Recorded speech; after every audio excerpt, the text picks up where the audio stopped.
Saint-Esprit, ainsi soit-il. Notre Père qui es aux cieux, que votre nom soit sanctifié, que votre règne arrive, que votre volonté soit faite sur la terre comme au ciel. Et notre pain chaque jour, pardonne-nous nos offenses, comme nous sommes aussi notre offensés. Et ne sais pas seconder la tentation, mais délivre-nous du mal, ainsi soit-il. Je vous salue Marie, pleine de grâce, le Seigneur est avec vous. Vous êtes bénie entre toutes les femmes, et Jésus, le fruit de vos entrailles, est béni.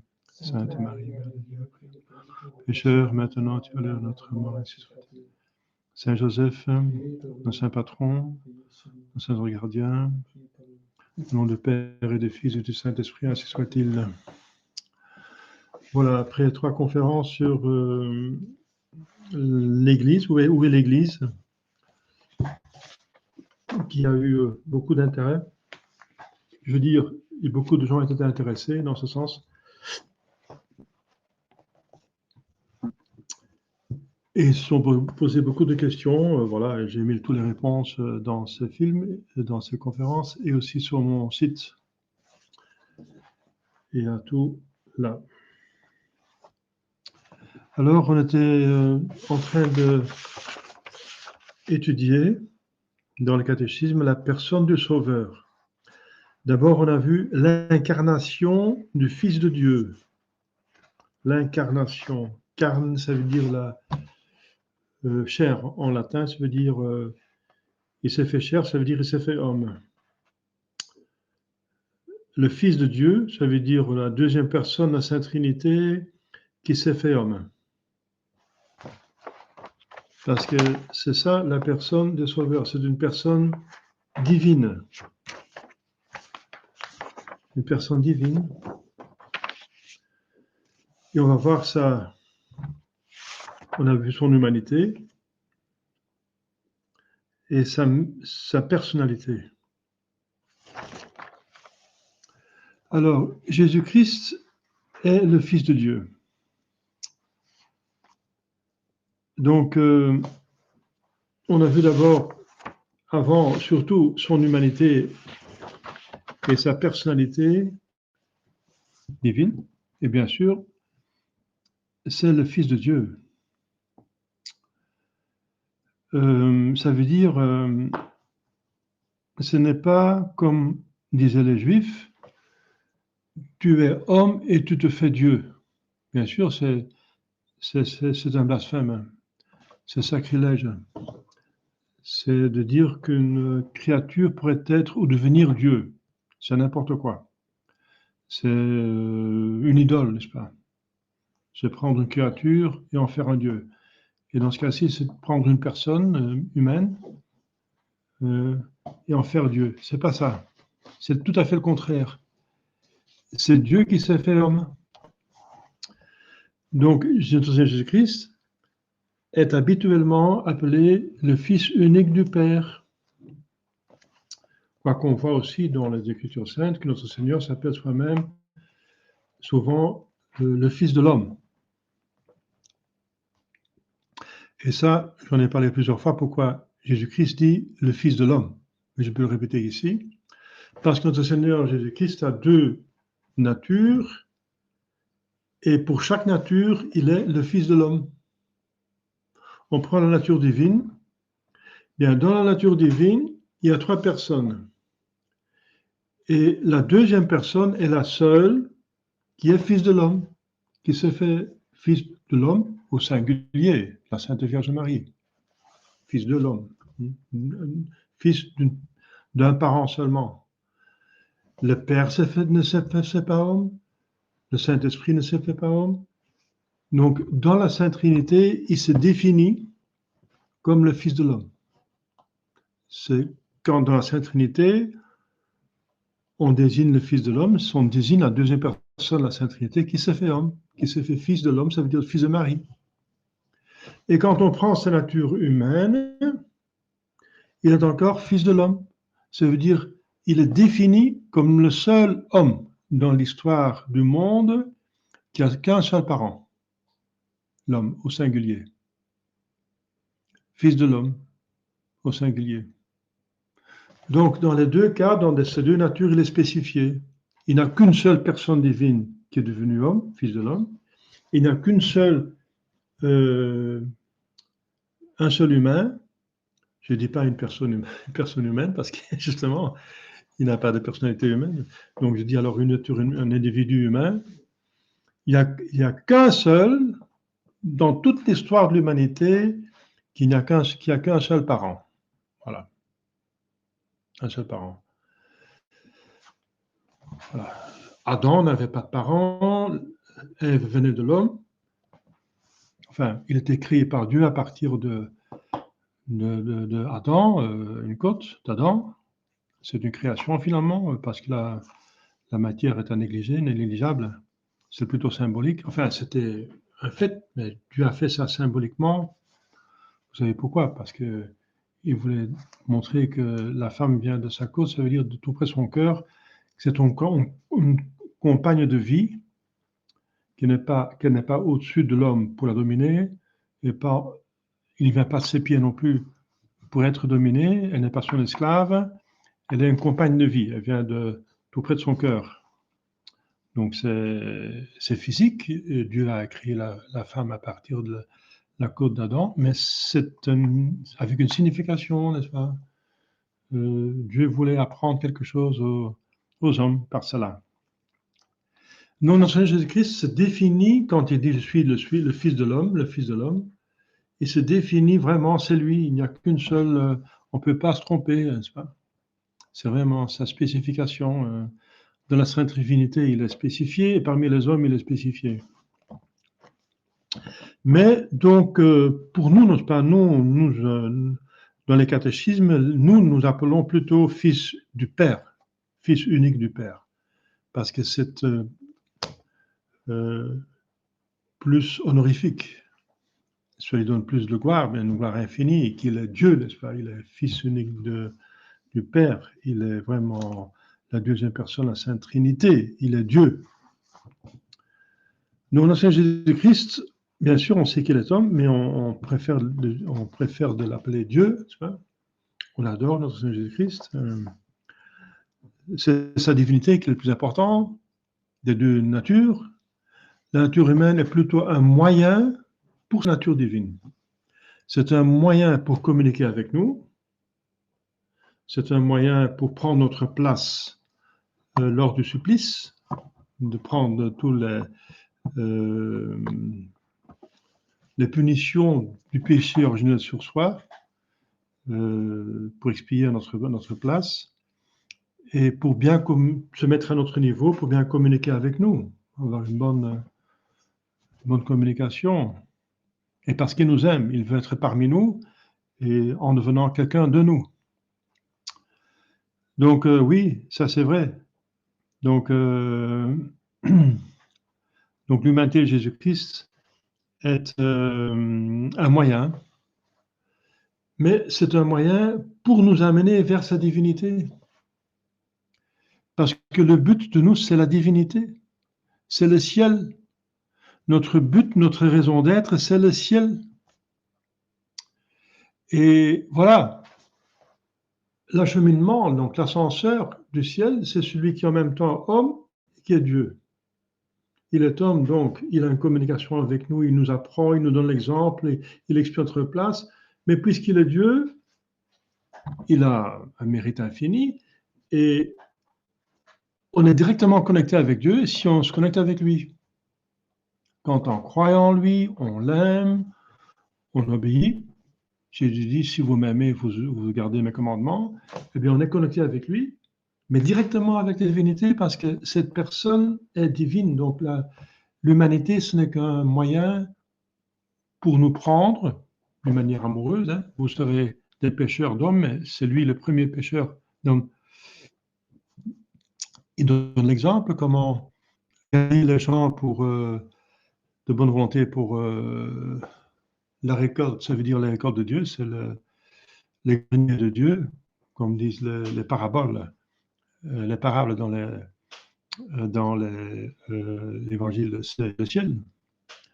Eh bien, il nous prend amoureusement pour nous amener à Dieu, dans le ciel, dans un bonheur infini.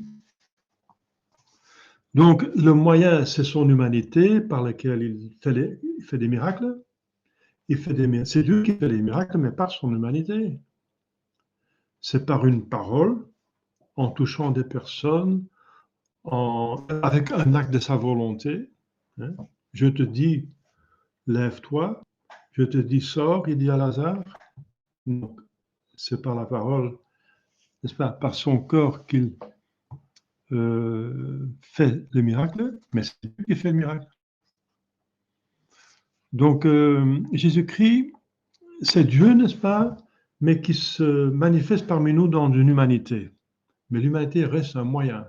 Le plus important, c'est Dieu. C'est le but. Le but de son humanité, c'est Dieu. Donc, Jésus est la voie. C'est pour ça qu'il dit qu'il est la voie.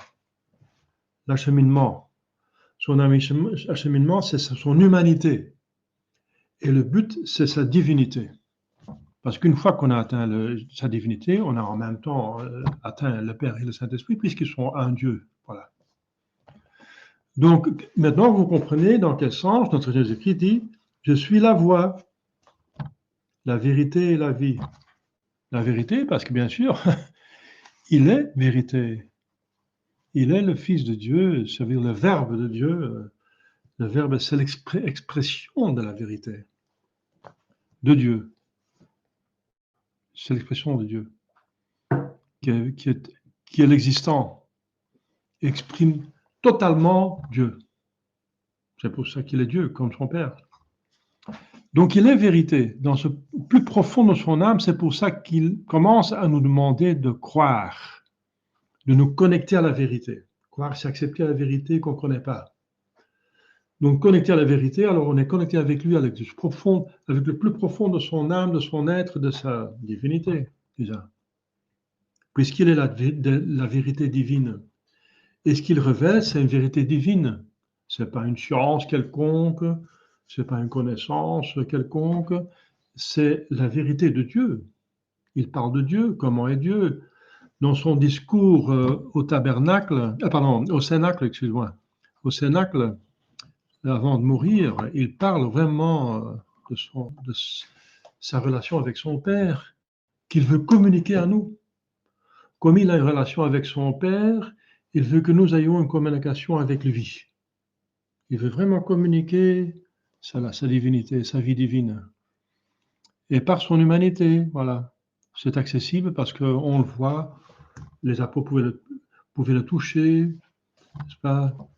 Ils ont entendu parler, ils ont entendu l'intonation de sa voix, parce que l'âme se connaît le mieux par les yeux et par la voix. L'âme de quelqu'un. Les yeux, Jésus le dit, les yeux sont les miroirs de l'âme, mais aussi la voix. La voix, oui, la voix montre un petit peu, la voix c'est l'expression de langage, et le langage, avec le langage on exprime l'intime de notre être, de notre pensée, et ce que nous voulons. Et ils ont eu ça, les apôtres. Ils ont vu Jésus dans les yeux, respectueusement bien sûr, et ils ont entendu, ils ont lu, voir, ils l'ont vu agir parmi eux. C'est un spectacle, n'est-ce pas, de toutes les vertus. Un spectacle magnifique, harmonieux, n'est-ce pas, divin, en toute simplicité, en plus, parce que Dieu est simplicité. Et il n'était pas compliqué, n'est-ce pas? Il est né dans une étable, il n'avait même pas un palais, il n'avait même pas une pierre pour poser sa tête. Donc c'est un spectacle, je dis, extraordinaire de l'union de toutes les vertus ensemble, n'est-ce pas? Parce que Jésus-Christ, en toute simplicité, n'est-ce pas? Alors, Jésus-Christ est donc le Fils de Dieu, et sa divinité est donc l'aspect, évidemment, le plus important de son être.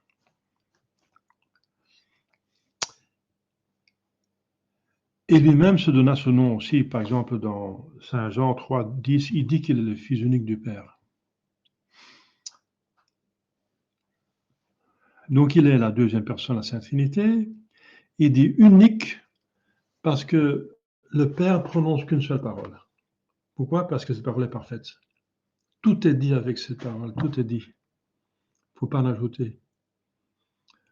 Dieu a parlé et il a tout dans cette parole, il y a tout. Il y a Dieu. Voilà, Dieu. Dieu est tout. Cette parole est Dieu.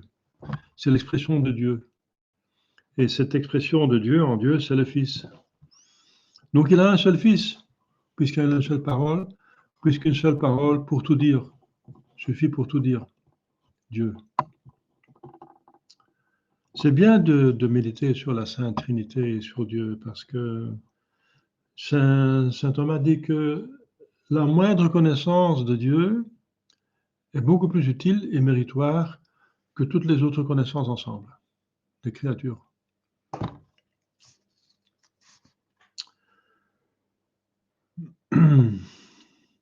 C'est vrai que tous les anges et tous les saints sont appelés eux aussi enfants de Dieu, mais c'est pour une autre raison.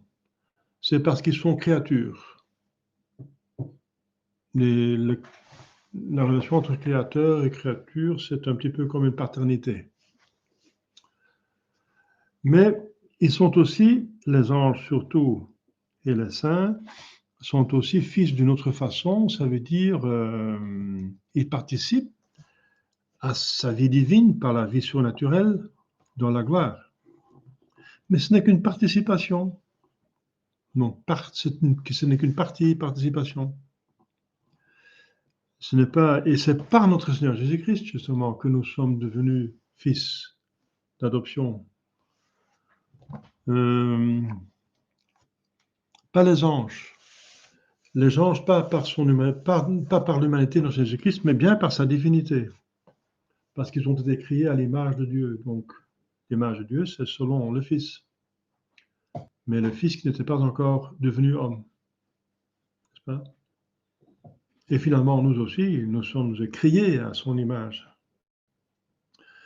Dieu le Père a créé tout dans son Fils. Je veux dire à sa ressemblance. Parce que le Fils, c'est la ressemblance du Père. Et par le Saint-Esprit, ça veut dire par amour, par bonté. Alors, dans ce sens-là, toutes les créatures sont enfants de Dieu, fils de Dieu. Et d'autant plus les créatures qui sont appelées à la vie surnaturelle, participation à la vie divine. Mais il y a seul notre Seigneur Jésus-Christ qui est le Fils unique, le Fils naturel et pas adoptif de Dieu. Donc il a la même nature que son Père, Dieu, qui est un Dieu avec son Père, parce qu'il n'y a qu'un seul Dieu. Nous avons la même nature que nos parents, mais il y a plusieurs hommes. Mais puisqu'il n'y a qu'un seul Dieu, il y a que, voilà, il y a trois personnes, mais un seul Dieu. Alors c'est dans les Galates 4, 5 que Saint Paul dit que nous sommes enfants de Dieu par adoption. Adoption par le Jésus-Christ, parce qu'avant nous étions enfants du diable, par le péché mortel surtout, par le péché mortel. On se met sous la domination du diable, et notre Seigneur va dire aux Juifs, votre père c'est le diable, parce que vous êtes menteurs comme lui. Lui il est menteur dès le début, et vous mentez parce que vous dites que je ne suis pas Dieu, et que vous me déshonorez. Et moi je mentirai quand je dirai que je ne suis pas Dieu. Je suis Dieu, je suis le Fils de Dieu. Donc je dis la vérité, et mon Père témoigne de moi. Je témoigne de moi-même, mais mon témoignage ne vaut rien si on parle de soi-même. C'était une loi juive, mais c'est mon Père qui témoigne de moi. Ça veut dire, il réfère à ces miracles qui montrent qu'il est Dieu. Qu'il est Dieu. Parce que si en tant qu'homme, n'est-ce pas, il se montre aux gens et il fait des miracles, alors souvent il lève ses yeux vers le ciel pour montrer que les miracles viennent de Dieu. Et il parle de son Père. Quand il parle de Dieu, il parle par préférence de son Père. Mais il pourrait parler de soi-même en tant que Dieu. Mais ce serait un peu plus compliqué. Donc psychologiquement, c'est plus facile pour nous pour le comprendre quand il parle de son Père. Parce que c'est déjà beaucoup de prouver qu'il est Messie, qu'il vient de Dieu, mais ensuite qu'il est Dieu, ça vient plus tard. Ça vient plus tard. Les apôtres l'acceptent comme Messie, mais c'est seulement plus tard que Saint Pierre va dire oui, vous êtes le Fils du Dieu vivant. Voilà, le Fils, le Fils. Donc notre Jésus-Christ a affirmé par serment devant le grand prêtre qu'il était le Fils de Dieu. C'est Matthieu 26, 64. Donc vous le dites, vous le dites, vous êtes le Fils de Dieu vivant, vous le dites, et je reviendrai avec puissance et avec majesté à la fin sur les nuages, à la fin pour juger. Donc il va le dire, je vais revenir avec majesté. Donc il affirme qu'il est le Fils de Dieu. Donc c'est dans l'Écriture sainte. Donc c'est absolument certain. Et quand il parle avec l'aveugle-né, Saint Jean 9, il affirme aussi qu'il est le Fils de Dieu. Alors, il y en a encore d'autres témoignages dans l'Écriture sainte. Dieu le Père appela Jésus son Fils plusieurs fois. Lors de son baptême, voici mon Fils bien-aimé, écoutez-le, mon Fils dans lequel j'ai mis ma complaisance. Lors de sa transfiguration sur le mont Tabor, c'est Matthieu 3 et 17. Ensuite, un troisième témoignage, c'est l'ange Gabriel qui annonce à Marie la naissance de Jésus. Il l'appela le Fils du Très-Haut. Le Fils du Très-Haut. Saint Luc 1. Et comme nous venons de dire, Saint Pierre aussi, il appelle le Fils de Dieu vivant. Et il fut félicité par Jésus-Christ. Et par là, il était désigné comme pape. Parce qu'il a montré la foi la plus première, la foi la plus profonde de laquelle il fallait témoigner. Donc les Juifs avaient la foi, les pharisiens avaient la foi. Mais il y avait une nouvelle vérité qu'il fallait accepter pour être sauvé, et c'est que le Fils est fait homme, le Fils de Dieu s'est fait homme, en notre Seigneur Jésus-Christ. Alors, Jésus-Christ n'est pas seulement le Fils de Dieu, mais puisqu'il est Fils de Dieu, il est Dieu, tout simplement. Dieu lui-même. Dieu lui-même. Puisqu'il est Fils de Dieu, il est Dieu. Et c'est déjà dans l'Ancien Testament.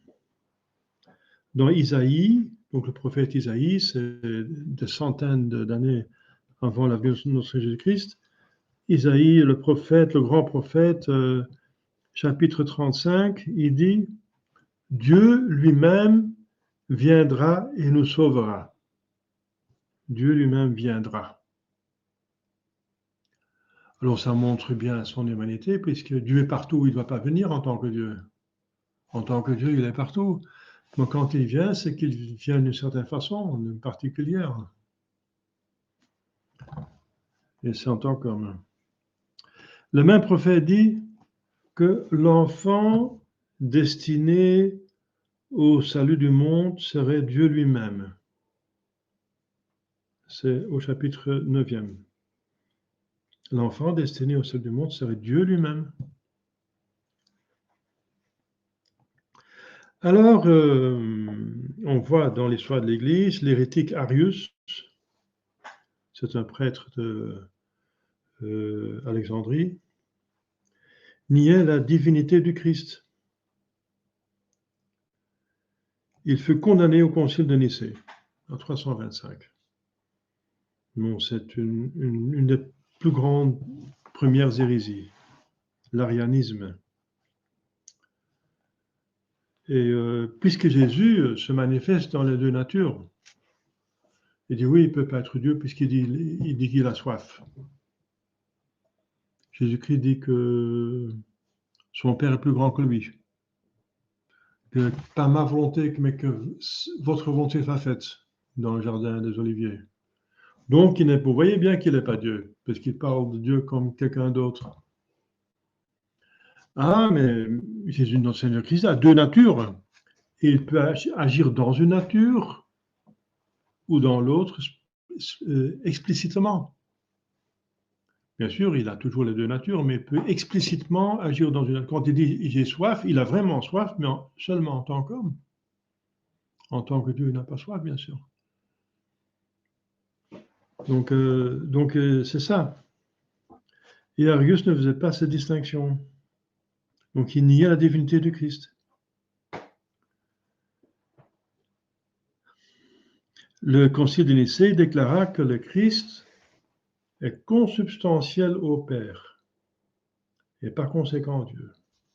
Parce qu'Arius, les Ariens, il y avait plusieurs variantes, inventaient que c'est un démiurge, ça veut dire un être, une créature extraordinaire par laquelle le Dieu crée, mais c'est une créature. C'est la première des créatures, c'est la plus haute des créatures, etc. Mais c'est toujours une créature.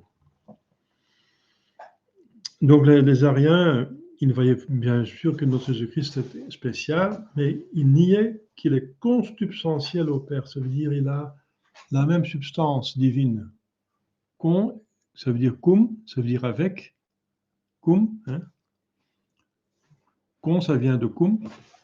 Avec le Père, il a consubstantiel. Il a la même substance avec le Père. La même. La même. La substance de Dieu est Dieu, n'est-ce pas? Donc il est Dieu. Arius mourut bien subitement pendant une fête publique et son corps creva comme celui de Judas, en 336. Donc cette foi en la divinité de Jésus-Christ est très ferme et très vive car toute la religion repose sur ce dogme. Et notre Seigneur lui-même dit que c'est une des vérités la plus importante. Il dit aux Juifs, vous allez mourir dans votre péché. Quel est le péché? Avec qu'il ne reçoit pas comme Dieu, comme le Messie et comme Dieu. Deux choses, il est le Messie, mais il est Dieu. Le Messie est Dieu qui se devient homme. Ce n'est pas n'importe quel Messie. Ce n'est pas n'importe quel prophète. C'est le Messie est Dieu fait homme. Alors,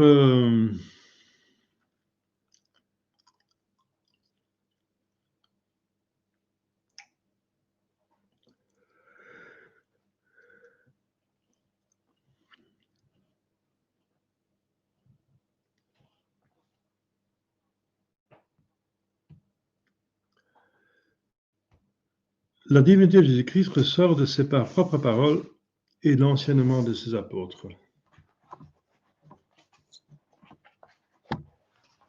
Donc on vient de déjà voir les textes qui disent qu'il est fils de Dieu. Mais maintenant, encore d'autres paroles.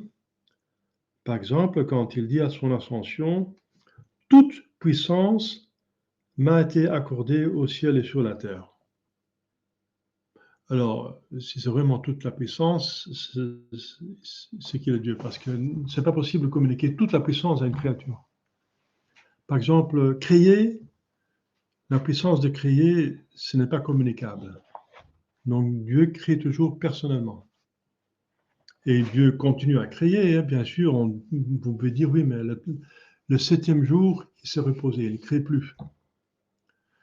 Il ne crée plus de nouvelles espèces, de nouveaux genres et espèces de créatures, mais il crée toujours de nouveaux individus. Par exemple, à chaque conception d'un homme, Dieu crée une âme. Toute puissance m'a été accordée au ciel et à la terre. Par exemple, la puissance de créer, à chaque conception, est divine. Elle ne peut pas être communiquée. Impossible. Il n'y a pas un instrument qui est capable de porter cette puissance. C'est tirer tout de rien. Enfin, quelque chose de rien, je veux dire. Tout a été tiré du néant. C'est ça la création. Tirer quelque chose du néant, de rien.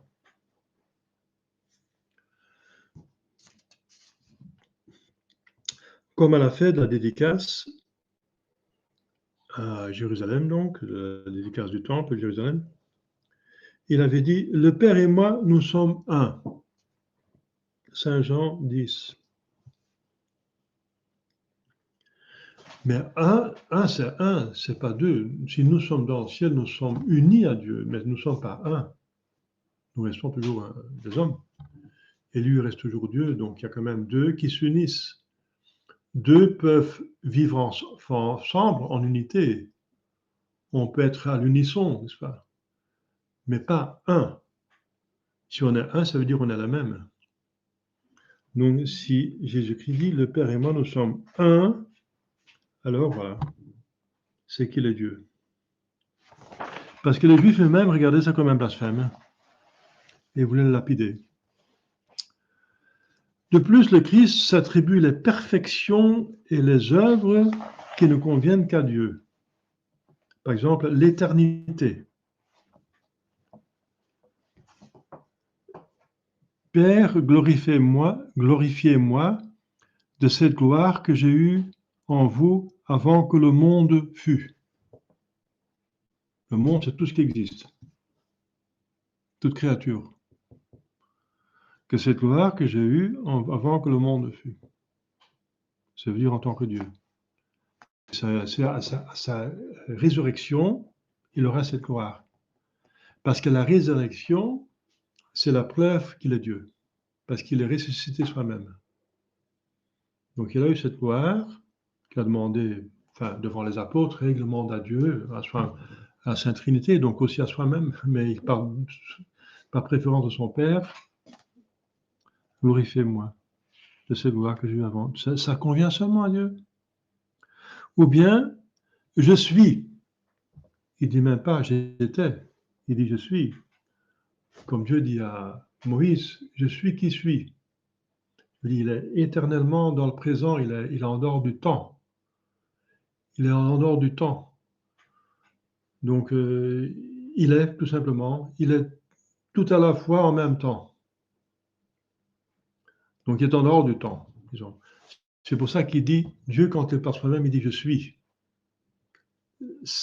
Première personne, singulier, puisqu'il y a un seul Dieu présent. Première personne, singulier du présent.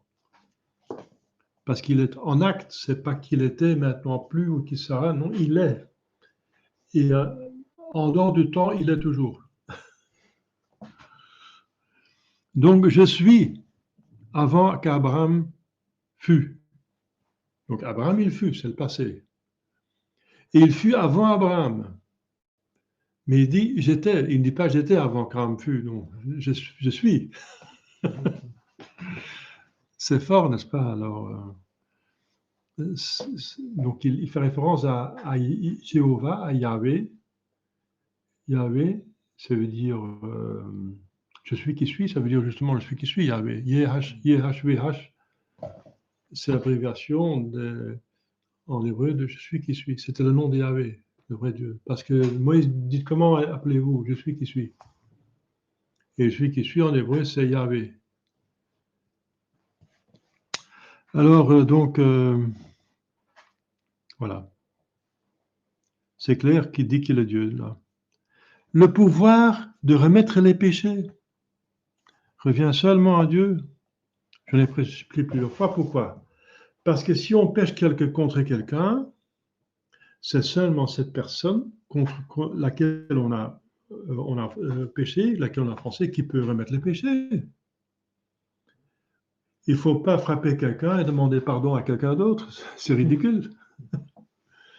Donc le péché va toujours contre Dieu parce que c'est une transgression de sa volonté. Donc on a pour pécher contre Dieu et c'est seul Dieu qui peut remettre le péché, pas une autre personne. C'est pour ça que quand Jésus dit vos péchés sont pardonnés, les Juifs comprennent très bien, quand il dit ça à la Madeleine, Saint Luc 7, ou au paralytique, Saint Matthieu 9, la même chose, hein, les Juifs le lapidaient, ils blasphèment. Ils blasphèment. Seul Dieu peut remettre les péchés. Et Jésus dit, pour vous montrer que j'ai le pouvoir de remettre les péchés,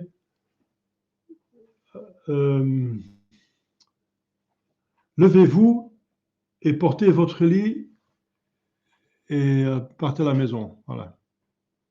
Et le paralytique, il se lève, pense au lit, il s'en va. Voilà la preuve. Alors, il n'y a plus de commentaires. Mais leur péché, c'est de ne pas encore vouloir croire en lui, quoiqu'il donne les preuves par les miracles. C'est ça leur péché de la plupart, malheureusement, des pharisiens. Alors, il s'appelle la résurrection. Mais c'est seul Dieu qui peut unir une âme et un corps ensemble après la mort. La mort, c'est la séparation. Et le corps commence directement à se décomposer. Directement. Parce qu'il tombe, n'est-ce pas, de haut. Hein. Le corps humain, il porte une âme qui lui donne la vie humaine, animale et végétale. L'âme vérifie ces trois fonctions. Et quand tu es en état de grâce, il y a encore une vie humaine en plus. Une vie divine, pardon. Une vie surnaturelle dans le corps. Donc le corps peut porter 4 vies. Et en tout de ça, il y a l'état minéral. Eh bien, quand l'âme quitte le corps, ce sont ces 4 vies qui quittent le corps en même temps, et le corps devient minéral. D'un coup, paf. Il est minéral et il est proie des autres êtres vivants qui sont plus forts que le minéral et qui vont le dévorer, hein, qui vont le décomposer. Ça se passe en dessous de la terre, voilà. Donc, c'est vraiment impossible pour une créature, n'est-ce pas, après qu'un corps soit donc en décomposition, il est séparé de l'âme, qu'après l'âme s'unit au corps et fait revivre le corps. Oui, mais les zombies. Alors, qu'est-ce qu'il faut dire des zombies? Eh bien, les zombies, si ce n'est pas la fantaisie, n'est-ce pas, ce sont des cadavres qui sont possédés du diable. Ça, c'est un vrai zombie, n'est-ce pas? Mais ce n'est pas un corps qui revit, hein.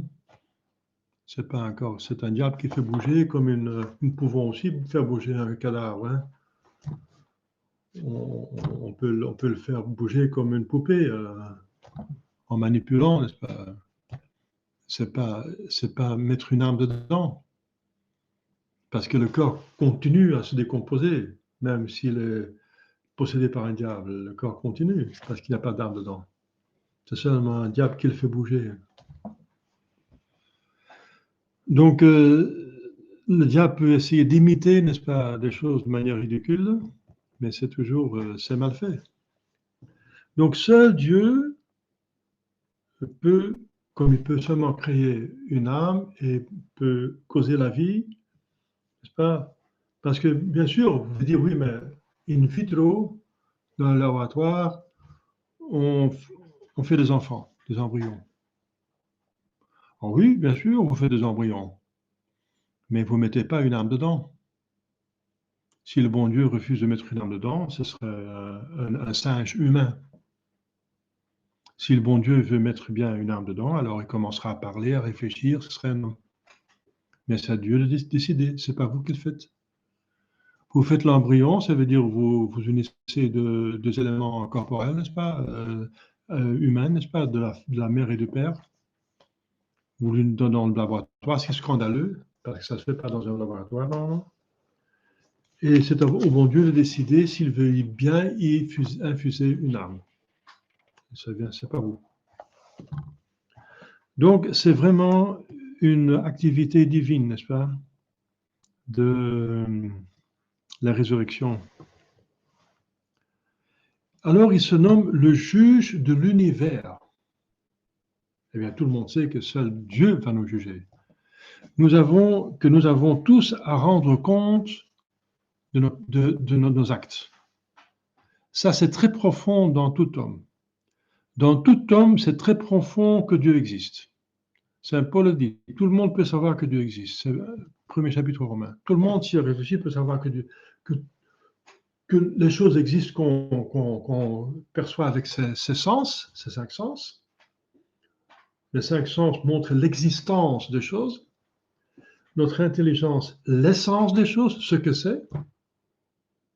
D'abord, on voit que c'est. Alors l'intelligence dit ce que c'est. L'essence donne l'existence, et l'intelligence laisse l'essence. Et donc, on perçoit que des choses existent, et nous savons tous, c'est évident comme tout, c'est quelque chose qu'il ne faut même pas prouver, que toute chose a une cause. Rien vient de rien. Rien vient de rien. Et la cause est proportionnée à l'effet. C'est aussi évident. C'est une évidence patente qu'il ne faut même pas prouver. Donc tout le monde peut savoir que Dieu existe, qui est la cause de tout l'univers. Mais il y a d'autres choses que tout le monde sait au profond de son âme, c'est que le bien est récompensé et le mal est puni. C'est très profond. Donc la croyance dans l'enfer est très profonde. C'est très très profond. Tout le monde qui croit finalement sait que l'enfer existe. Tout le monde. Je me rappelle un professeur que j'ai dit au séminaire, qui était un bon prédicateur. Il a dit, j'ai été invité à un repas, quelconque repas, peut-être un mariage, un enterrement. Et alors, en face de la table, il y avait un franc-maçon. Je savais qu'il était franc-maçon. Il ne cachait pas qu'il était franc-maçon. Et il se moquait de l'abbé. Il disait, ah, vous êtes de ces personnes qui croient à l'existence de l'enfer. C'est curieux qu'il parle de l'enfer au lieu de parler de Dieu, quoi. Et l'abbé répondit, oui, de ne pas y croire, c'est la manière la plus infaillible pour y aller. Ça a vraiment coupé son appétit de l'autre, il n'a plus dit un mot. Tout le reste du repas, il n'a plus dit un seul mot. Donc ça veut dire que c'est très très profond, n'est-ce pas, cette connaissance que tout est rémunéré. Il y a une loi, n'est-ce pas? On sait qu'il y a une justice, pas sur la terre forcément, mais alors c'est après. C'est encore une preuve qu'il y a une vie après la mort, puisque sinon, la vie de beaucoup de personnes est absurde, injuste. Ceux qui font son possible est puni, ceux qui font n'importe quoi, il est parfois, ça lui va bien. Donc, il y a une justice après, qui est beaucoup plus importante que ce qui se passe sur Terre. Donc, et ce jugement revient au Créateur, celui qui nous a mis dans le monde, qui nous a donné les talents. C'est lui qui va demander des comptes de ses talents. C'est normal.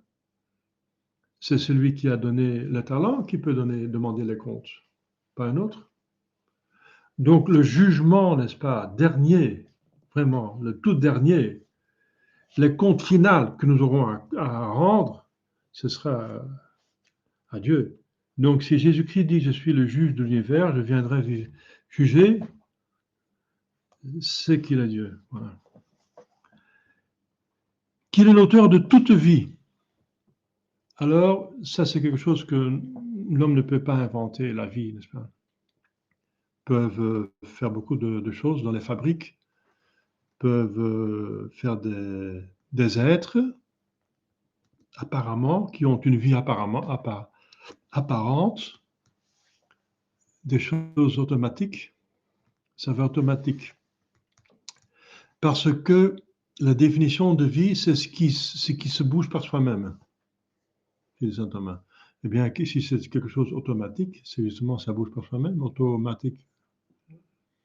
Donc ce serait une vie, non, c'est un simulacre de vie, c'est quelque chose qui se rapproche, mais qui n'est pas une vie, hein, c'est quelque chose d'ajouté. Comme une batterie qu'on a mis à l'intérieur, alors ça fait bouger la machine. ça fait bouger le robot. Maintenant, c'est le cas de dire, on a des robots bien sophistiqués. Hein. Sophia, hein, le robot de Sony, n'est-ce pas? Bien, il a toute la connaissance de Wikipédia dans la tête.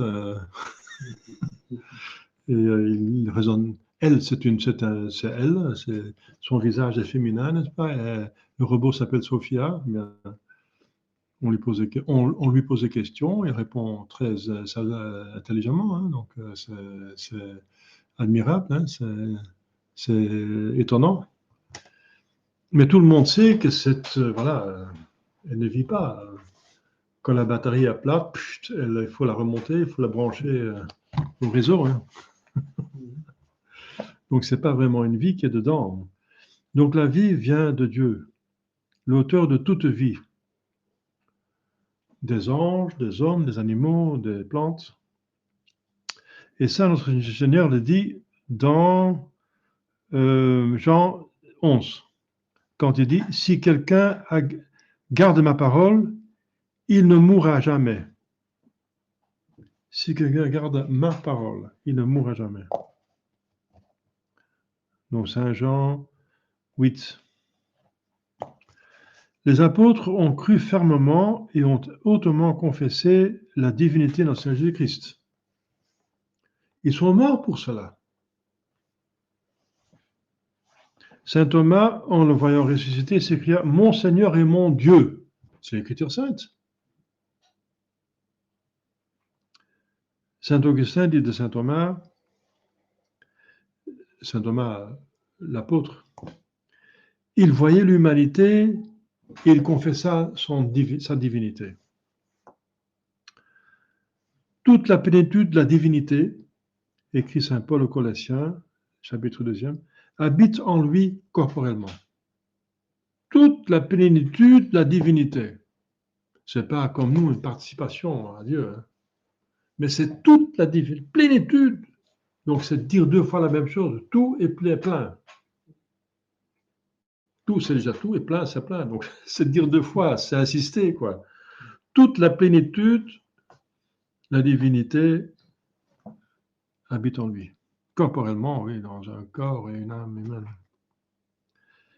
Et ensuite, voilà, par lui tout a été créé, il est avant toute chose, il est avant toute chose créé. Et tout subsiste en lui. C'est lui qui donne la subsistance, l'existence aux choses. Voilà. Donc, toute cette citation de l'Écriture sainte montre que notre Seigneur Jésus-Christ est Dieu. Ce n'est pas une invention de l'Église, comme disent des sectes, c'est dans l'Écriture sainte. C'est absolument certain, c'est révélé et c'est prouvé par des miracles, etc. Voilà, par les miracles, les prophéties.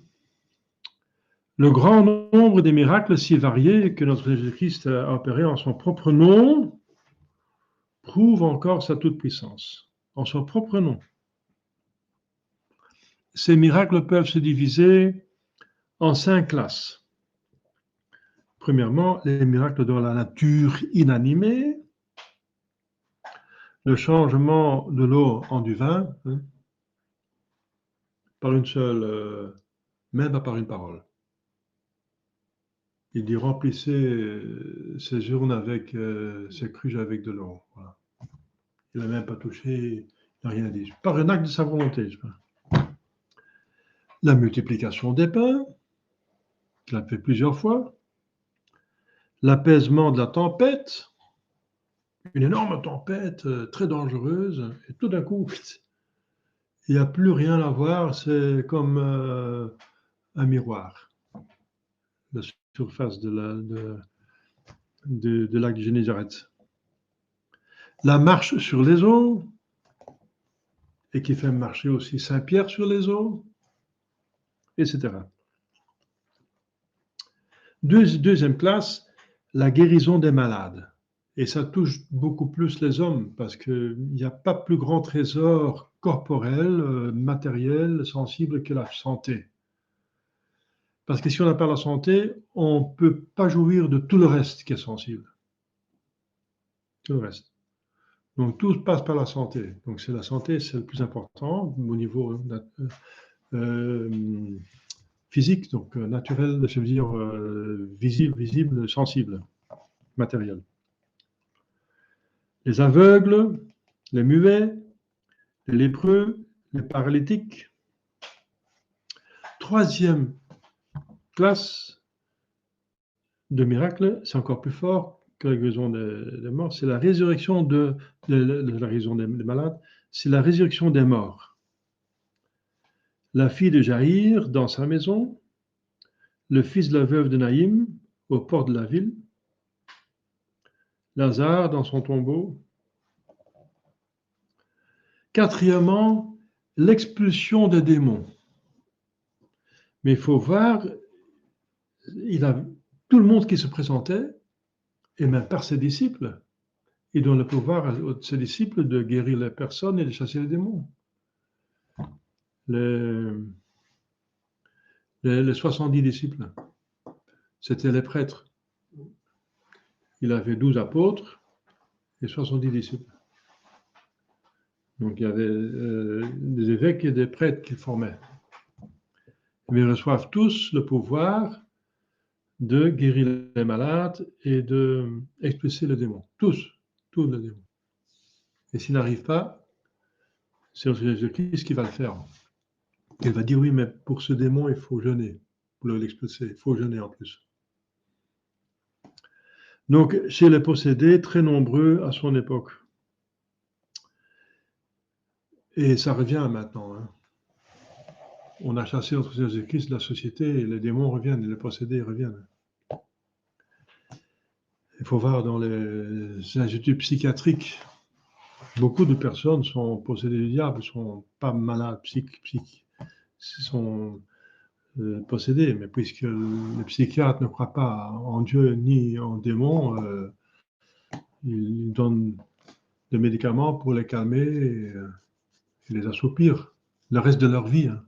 C'est dommage. On pourrait les sauver par un exorcisme. Alors, 5e catégorie, les miracles dans son propre corps. La résurrection et l'ascension, visibles. Ce sont deux choses visibles. Le reste, qu'il est assis à la droite de son Père, ce n'est pas visible, mais on s'en rend compte que par Jésus-Christ, on peut tout obtenir. Donc, il a tout le pouvoir dans le ciel. En tant qu'homme, il est assis à la droite de son Père. Donc, la résurrection et l'ascension. Vous savez que c'est la résurrection. La résurrection, c'est l'union entre l'âme et le corps après la mort. L'ascension, c'est que Jésus-Christ était corporellement, il était monté au ciel. Parce qu'en tant que Dieu, il est partout. Il n'a pas quitté le ciel en tant que Dieu. Mais c'est en tant qu'homme, l'ascension. Et par sa propre force. C'est pas l'assomption, mais c'est l'ascension, c'est différent. L'ascension, c'est qu'on va par soi-même. L'assomption, que ça signifie, c'est amené par Dieu, par la force divine. C'est différent entre l'ascension et l'assomption. Le Christ a donc prouvé qu'il avait la puissance de commander à toute la nature, à un degré qu'aucun envoyé de Dieu n'avait eu avant lui. Tout bien lui était possible. On lui demandait quelque chose, il pouvait le faire. Les envoyés de Dieu opèrent des miracles en son nom. Par exemple, Saint Pierre et Saint Jean, près de la porte du temple au nom du Christ. Donc, au nom de Dieu, au nom de Christ, lève-toi. Mais le Christ, Jésus-Christ, non, il disait, jeune homme, je te le dis, lève-toi. C'est différent. Hein? Je le veux, sois guéri. Silence, tais-toi. Au démon.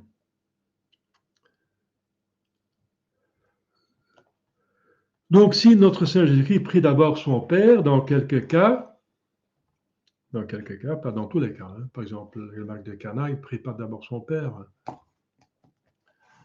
Mais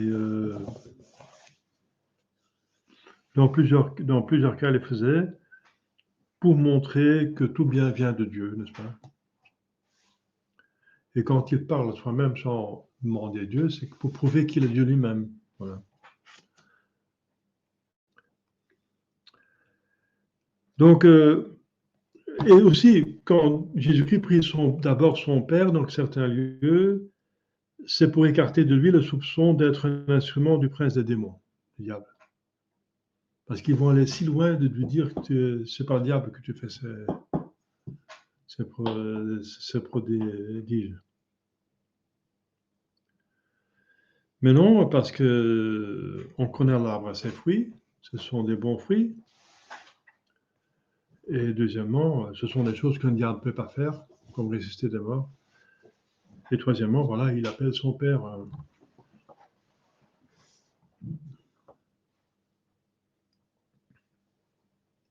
Alors, il y a des miracles donc, qu'on voit ailleurs chez des fondateurs de religions fausses qui sont simplement ridicules et qui sont souvent inventés, n'est-ce pas?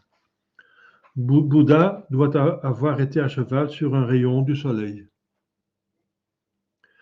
La lune doit être descendue devant Mohammed et lui avoir passé par la Manche. Apollonius de Tyane aurait charrié des orages dans des tonneaux, crié des arbres en dansant, etc. Quel contraste avec la majesté sereine du Christ. Donc, c'est fable, n'est-ce pas? Et après, des miracles qui se passent encore aujourd'hui. Il n'y a nulle part dans le monde où il y a des miracles comme à Lourdes. Ça n'existe pas. Il y a des fakirs qui font des choses étonnantes, mais c'est une maîtrise du corps. Qu'on mettre leur tête quelques jours dans le sable. Alors, ils réduisent le battement du cœur au minimum, etc. Donc, ils peuvent réduire l'action du corps, mais le corps, ils ne sont pas morts. C'est pas que comme Jésus-Christ qui est enterré pendant 3 jours, le troisième jour ressuscité. C'est une tactique, n'est-ce pas, de maîtrise du corps, c'est autre chose. Alors, à côté des miracles, il y a encore les prophéties sur son propre sort. Hein? Dans les prophéties,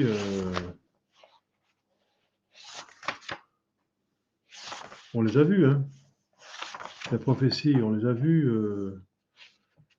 Toutes ces prophéties qui étaient accomplies, n'est-ce pas? C'est page 91.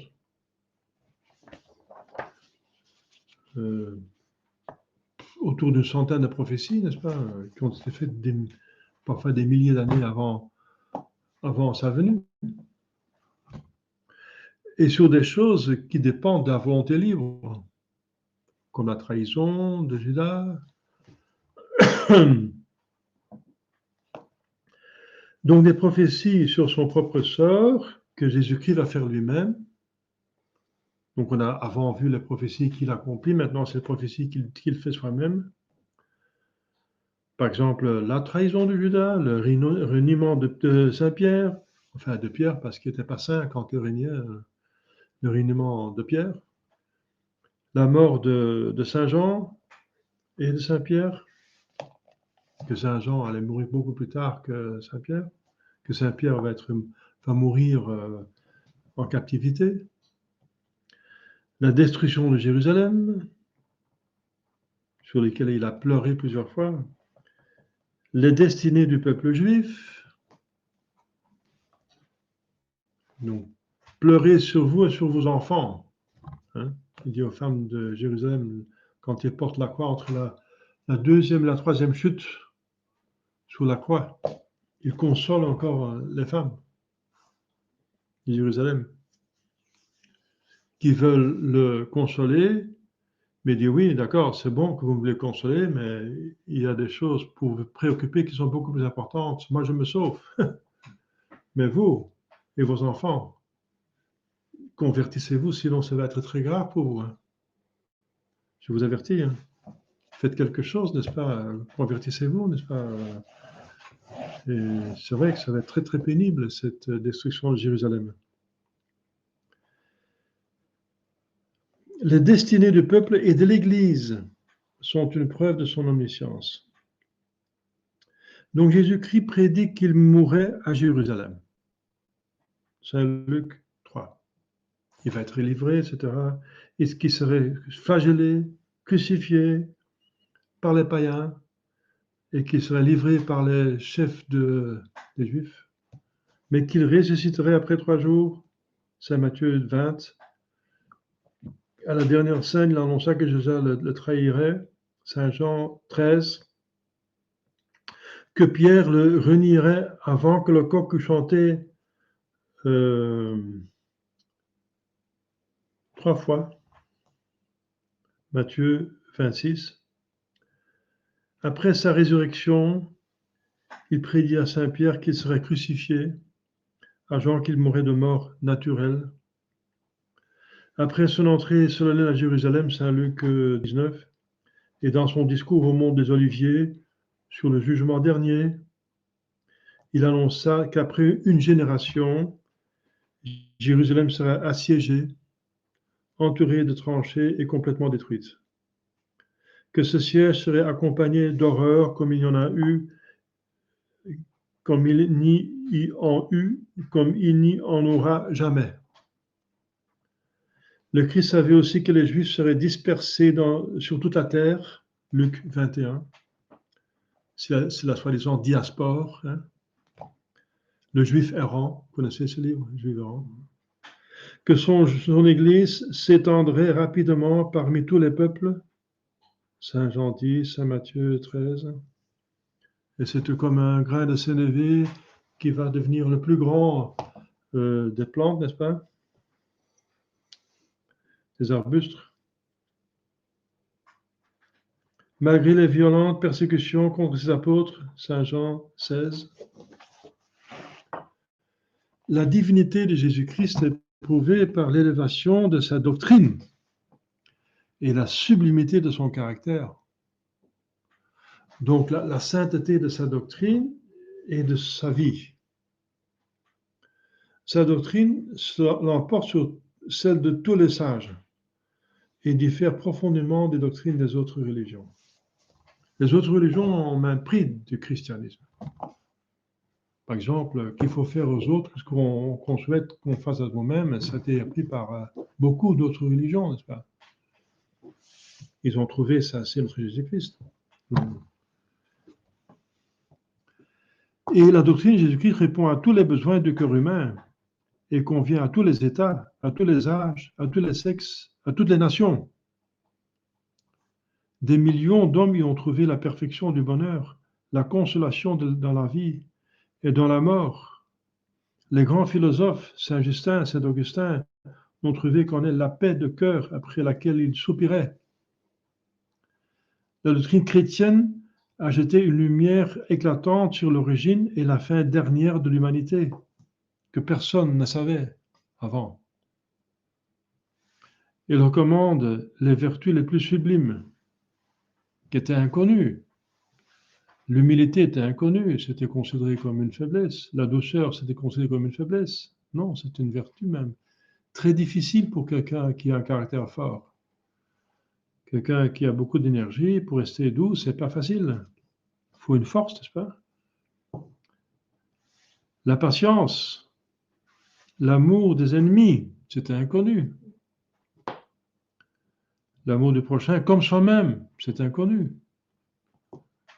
avant le Christ. Et que nul en dehors de lui n'aurait trouvé.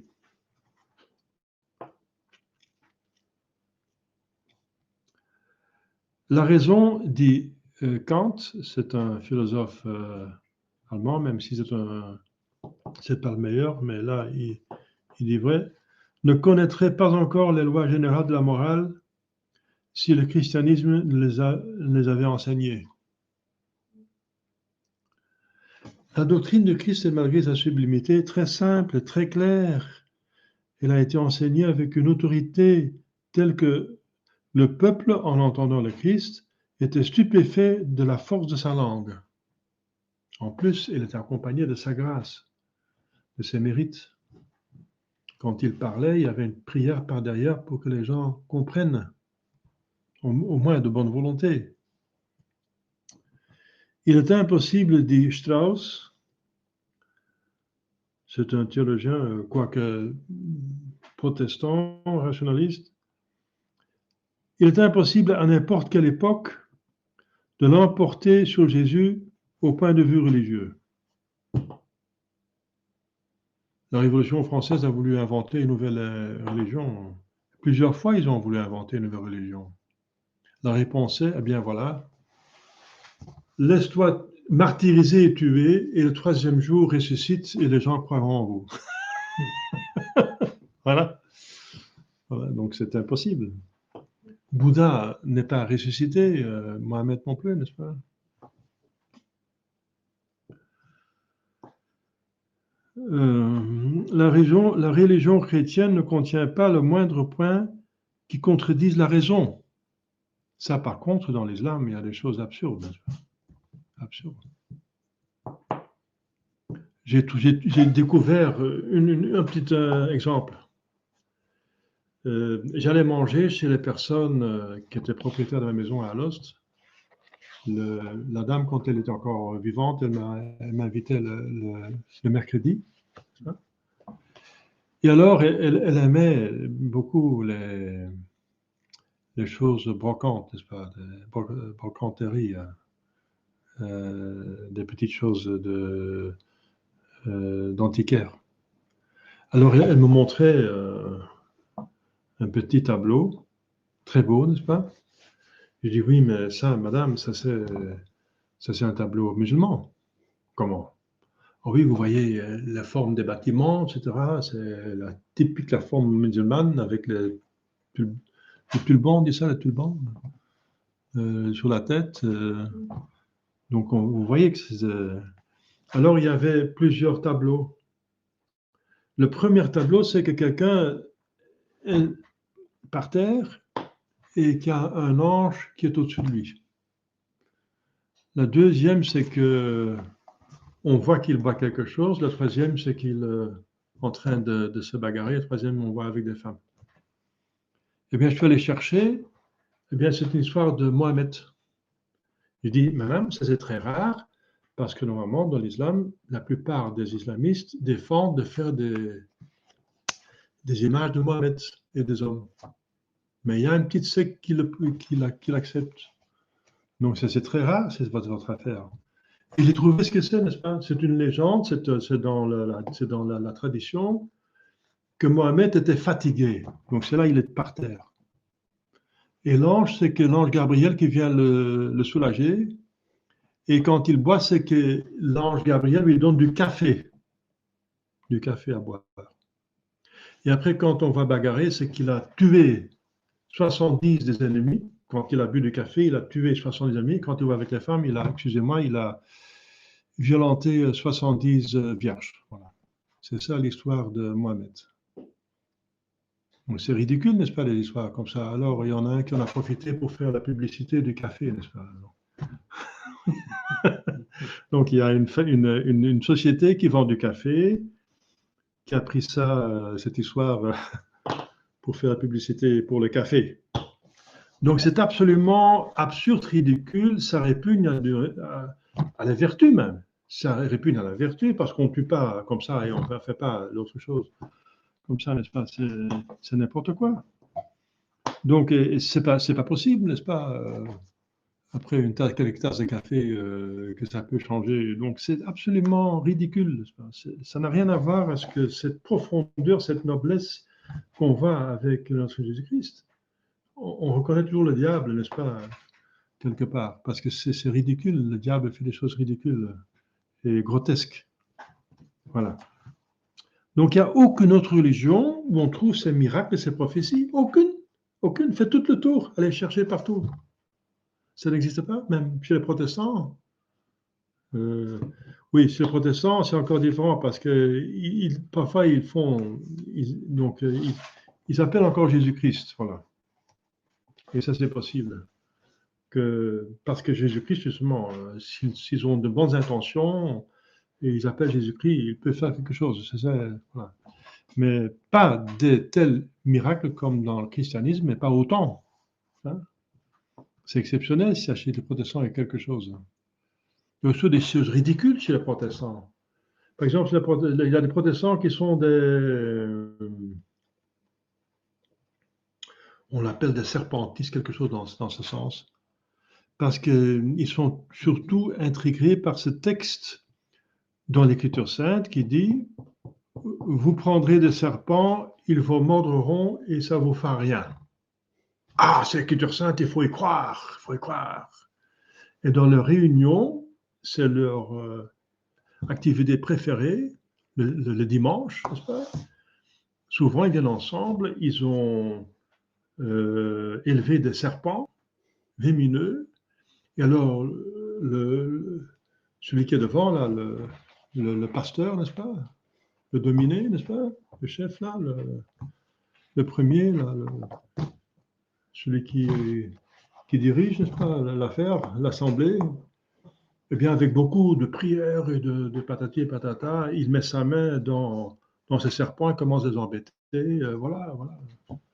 Ils ne font rien.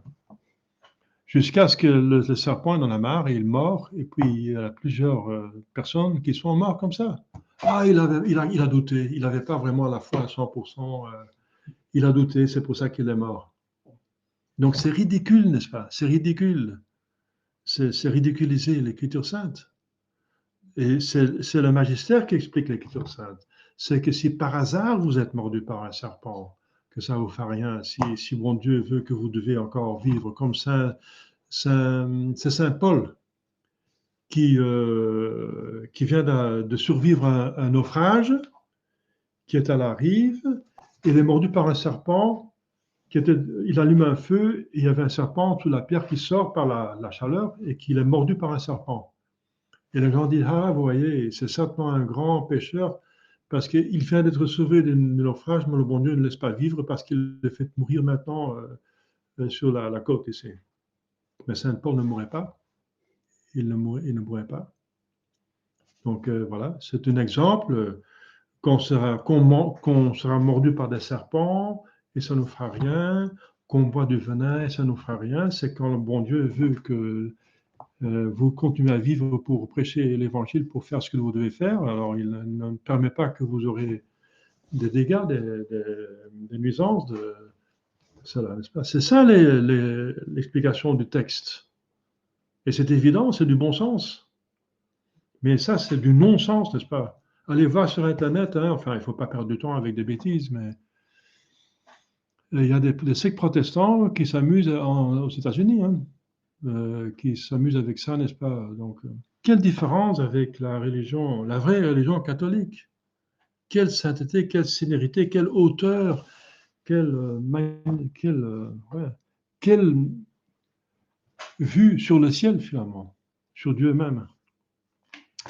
Alors, on va s'arrêter ici, je pense, parce que... Ou bien, oui, parce que j'ai parlé, enfin, je vais finir encore quelques lignes. Le Christ fut libre du moindre péché, voilà, il le dit lui-même, qu'est-ce qui me convaincra de péché? Donc, il avait une vie sainte, n'est-ce pas? On ne pouvait pas trouver quelque chose. Et normalement, si quelque chose est du diable, on trouve toujours le péché. C'est impossible. Un mauvais arbre ne peut pas donner de bons fruits. On va le reconnaître au fruit. Tôt ou tard, il va tomber dans le panier, n'est-ce pas? On va voir qu'il a échoué, que c'est un théâtre. Il ne peut pas tenir la comédie toute sa vie. Eh bien, si notre Jésus-Christ, aucun péché, jamais, jamais. Ah oui, il a péché parce qu'il a menti, qu'il a dit qu'il peut remettre les péchés. Oui, mais il a prouvé qu'il peut remettre les péchés. Il a ressuscité les morts, il a prouvé. C'est pas un mensonge, c'est la vérité. Le Christ fut libre du moindre péché et doué d'un nombre infini de vertus incomparables. Incomparables. D'avoir l'amour dans le cœur pendant qu'il est martyrisé atrocement. L'amour pour ses bourreaux. Parce qu'il meurt pour tout le monde, aussi pour ses bourreaux. C'est inhumain, c'est inimaginable pour nous. une vertu extraordinaire. Et il le montre qu'il avait cette flamme dans le cœur. Il le montre à Sainte Marie. C'est un cœur qui est broyé, n'est-ce pas, qui est couronné d'épines, avec une croix au milieu, mais qui est enflammé. C'est incroyable comme vertu, n'est-ce pas? Un tel amour qui va au-delà de la haine, qui est beaucoup plus fort que la haine des hommes. L'amour divin est beaucoup plus fort que la haine des hommes. Un degré tel qu'il restera à tout jamais le modèle de l'humanité parfaite. La divinité de Jésus-Christ est prouvée par la rapide diffusion de sa doctrine et par les effets merveilleux qu'elle produisit dans le monde. Malgré les plus grands obstacles, par des moyens très simples. N'est-ce pas?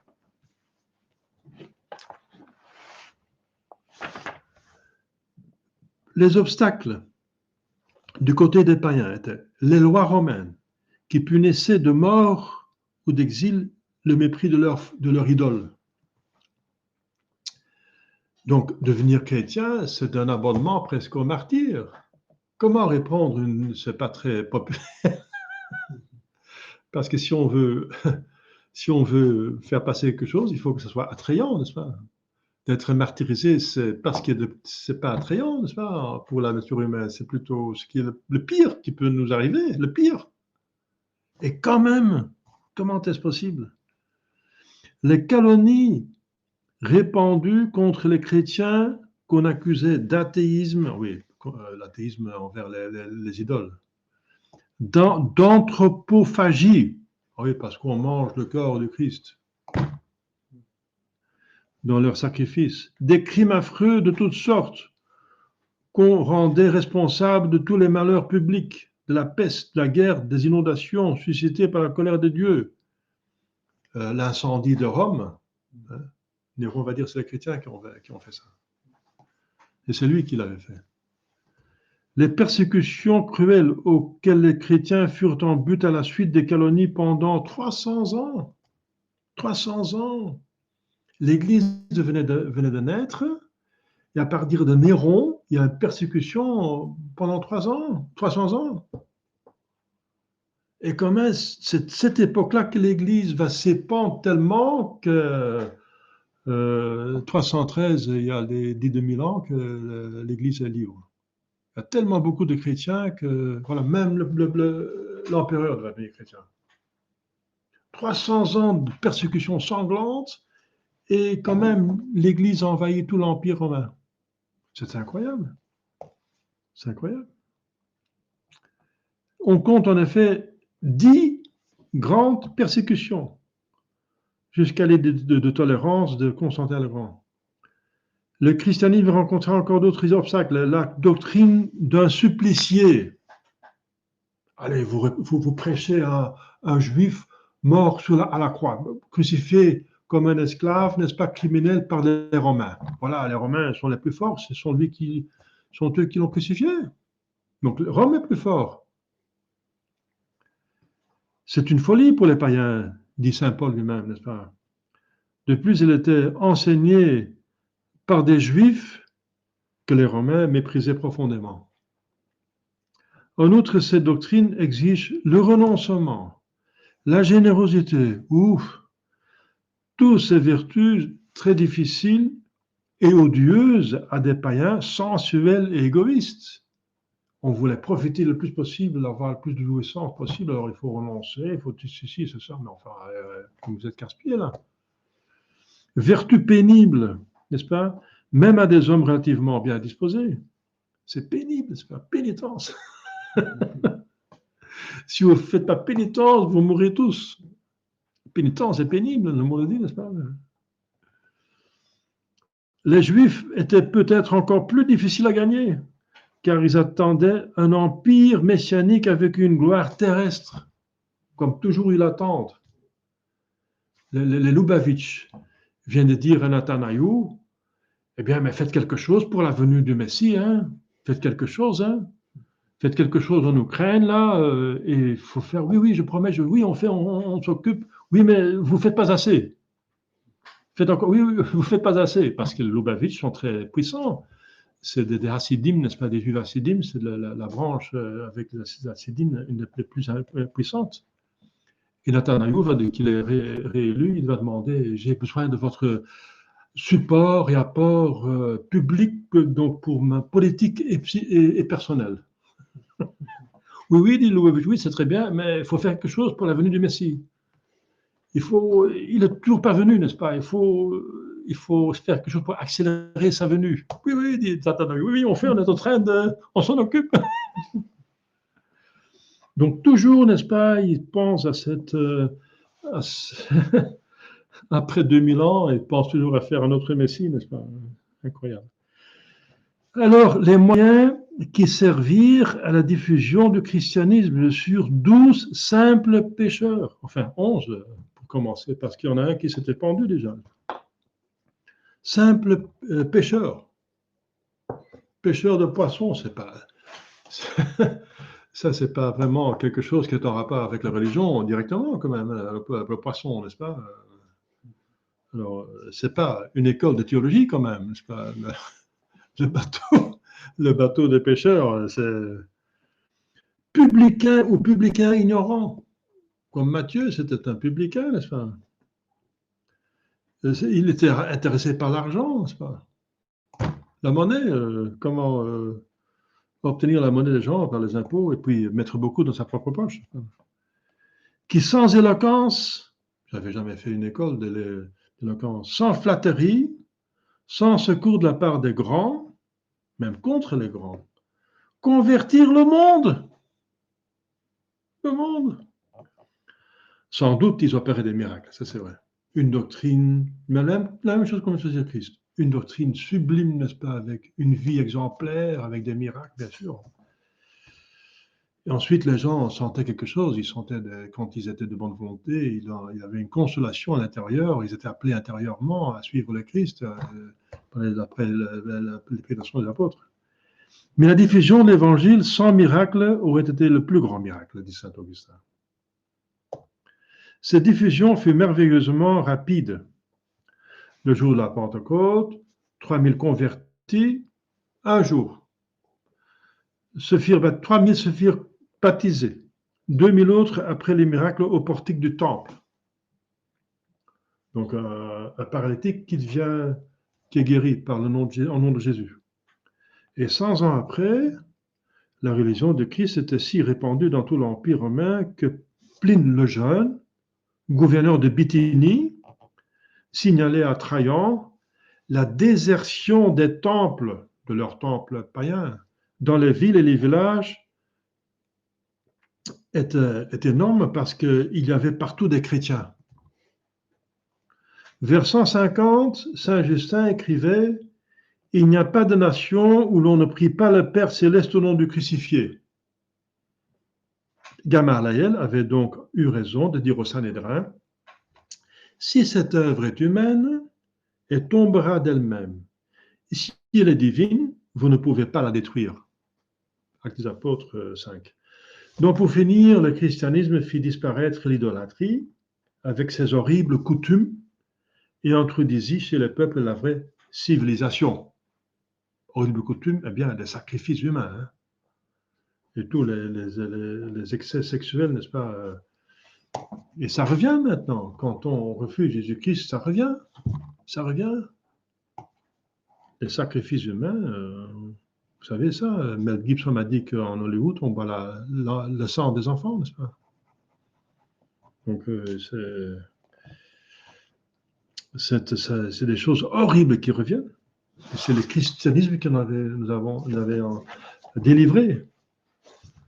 Voilà, chers fidèles, la preuve que Jésus-Christ est fils de Dieu et Dieu lui-même. Tu as des questions? Oui.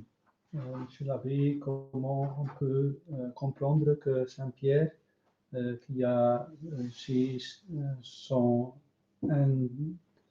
désignation, désignation. Qu'est-ce qu'il a fait? Quand il est choisi comme... ah oui, désigné, oui. Désignation. Oui. Désigné, oui. Désignation. Il a dit que Jésus-Christ est le Fils de Dieu. Le Fils. Oui, De Dieu, oui. oui. Et après, il ne croit pas dans la résurrection quand il entre le tombeau vide. Oui, mais oui, Saint Jean croyait quand on m'a vu. Oui. Oui. Mais comment comprendre que Oui, Saint-Pierre ne croit pas qu'il est Dieu, qu'il est fils de Dieu? Fils. Fils, oui.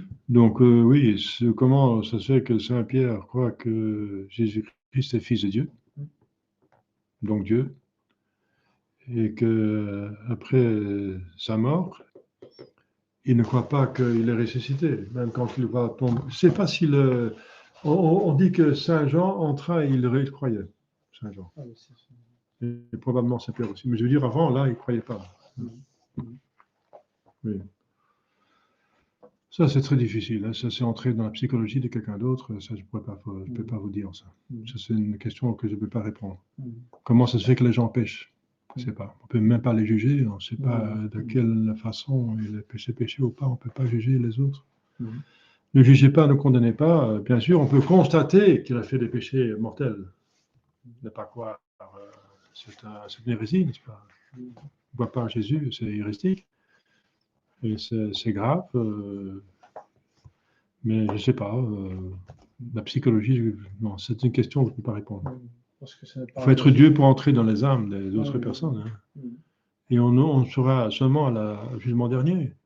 Parce que même si quelqu'un dit ce qui se passe dans son âme, il peut encore mentir ou dire seulement une partie ou le présenter d'une certaine façon, n'est-ce pas? On ne sait jamais vraiment 100% certainement ce qui se passe dans quelqu'un d'autre.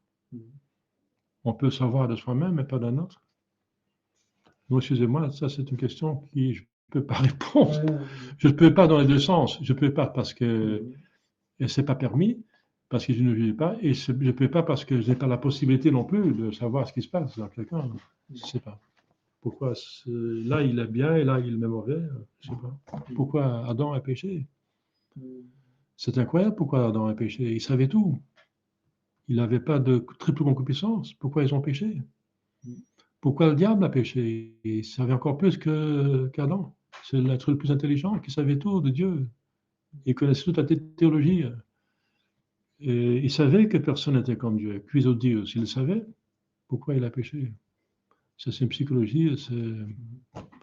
La psychologie du mal, c'est difficile. Hein? Ouais. C'est une décision mauvaise parce que oui, il y a plusieurs raisons. La raison, c'est toujours on se laisse prendre par une créature et on la préfère à Dieu. C'est ça le principe.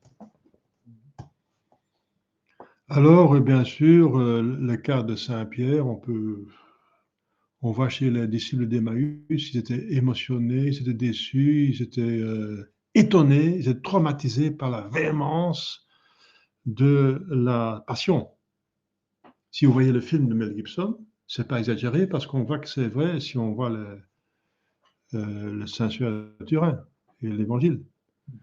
Mais ça, même si on voit le film, on est déjà touché, n'est-ce pas? Et les gens, parfois, ne peuvent pas le voir, ils s'en vont, n'est-ce pas? Ils quittent la salle en plein film. Mais d'autant plus si on est à côté, on le voit devant ses yeux, n'est-ce pas? On le vit.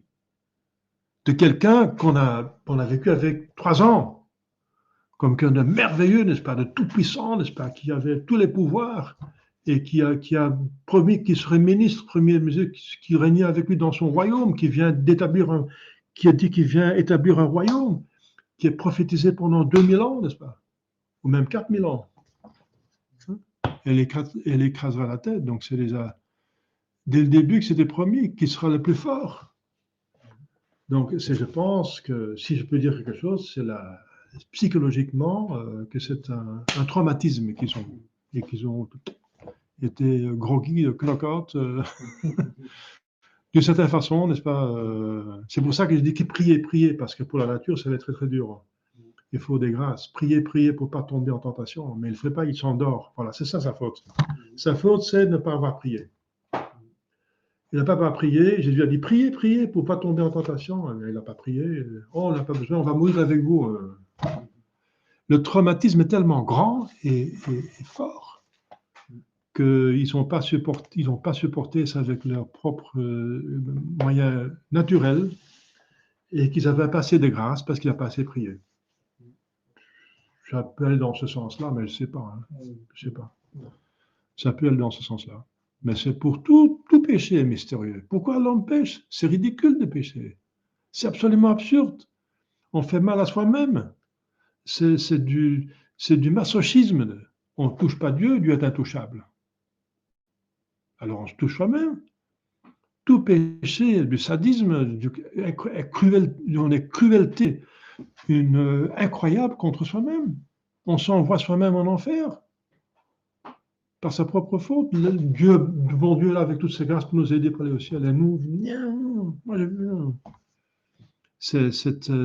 Chaque péché est absurde. Chaque péché est absurde. Alors pourquoi on pêche? Regardez par vous-même. Si vous péchez, regardez pas pourquoi vous péchez. Alors, pourquoi vous péchez alors? Posez la question à vous-même. Vous aurez la réponse. On est tous dans le même bar. Nous sommes tous des humains avec le péché originel, avec le même, le monde, le diable, notre concupiscence. Posez la question à vous-même. Allez, c'est un bon exercice. Pourquoi je pêche? Il n'y a pas de pourquoi. C'est pas raisonnable. C'est toujours des fausses raisons pourquoi on pêche. C'est toujours faux. Voilà. Qui je voulais que je dise? Vous comprenez? Voilà. C'est ça. Hein? Il y a d'autres questions? Ça va? Non, vous pouvez poser des questions, hein, mais là, je ne peux pas entrer dans la psychologie. Merci. On va prier le bon Dieu pour ne pas pécher nous-mêmes. Au nom du Père et du Fils et du Saint-Esprit, ainsi soit-il. Notre Père qui es aux cieux, que votre nom soit sanctifié, que votre règne arrive, que votre volonté soit faite sur la terre comme au ciel. Aujourd'hui, notre pain chaque jour, pardonnez nos offenses, qu'on ne pardonne pas ceux qui nous ont offensés. Ne laissez pas succomber à la tentation, mais délivrez-nous de ainsi soit. Je vous salue Marie, pleine de grâce, le Seigneur est avec vous, vous êtes bénie entre toutes les femmes, et Jésus, le fruit de vos entrailles, est béni. Sainte Marie, Mère de Dieu, priez pour nous pauvres pécheurs, Saint Joseph, Saint patron, Saint Georges Gardien, Saint Charles Borromée, au nom du Père et du Fils et du Saint-Esprit. Saint Charles Borromée, c'est le saint de ce jour. Voilà. Bonne nuit et à la prochaine. Faites un petit peu la pub, l'apostolat, en invitant d'autres personnes pour suivre ou pour regarder l'enregistrement. Merci beaucoup.